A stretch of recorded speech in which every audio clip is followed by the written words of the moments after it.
I am ready. Serbisyong totoo ng GMA News. Nakararanas ngayon ang ulan ang maraming bahagi ng Pilipinas dulot ng Intertropical Convergence Zone. Sa ilang mga lugar, hindi man umuulan ng malakas, baha na agad dahil naman sa high tide. May report si Steve Dailisan.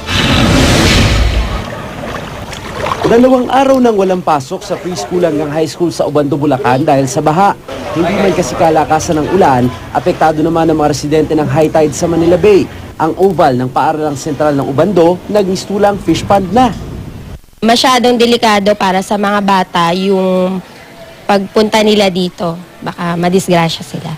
Ang ginagawa na lang namin para maka-cope up dun sa mga walang pasok, nagkakaroon kami ng Saturday classes.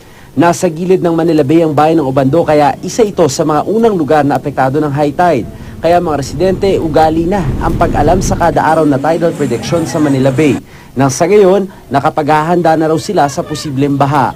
Sa datos na nakalap ng Pag-asa, posibleng umabot sa 1.46 meters ang high tide sa Manila Bay mag-aalas 11 bukas ng umaga. Dahil din sa high tide kanina, bahagyang binaha ang Magsaysay Public Market sa Dagupan City. Sa Ormoc City, Leyte naman, ilang eskwelahan ang nagsuspindi ng pang-umagang klase dahil sa baha dulot ng malakas na ulan. Ayon sa Pag-asa, uulanin pa rin bukas sa malaking bahagi ng Luzon at pati Visayas dahil sa Intertropical Convergence Zone. Sa datos na nakalap ng Weather Central, mahihina hanggang katamtamang ulan ng maaring maranasan. Posible rin ang thunderstorms. Pinag-iingat palalo ang mga apektado ng high tide sa Manila Bay dahil sa posibleng mas mataas na baha. Mas mataas kaysa sa pangkaraniwan yung high tide. Unang-una dahil doon sa epekto ng mas malapit yung distansya ng buwan dito sa atin. At sasabayan pa ng mga pag-ulan, kaya pangkaraniwan talaga ay nagdudulot yan ng pagbaha doon sa mga mabababang lugar na malapit sa Manila Bay.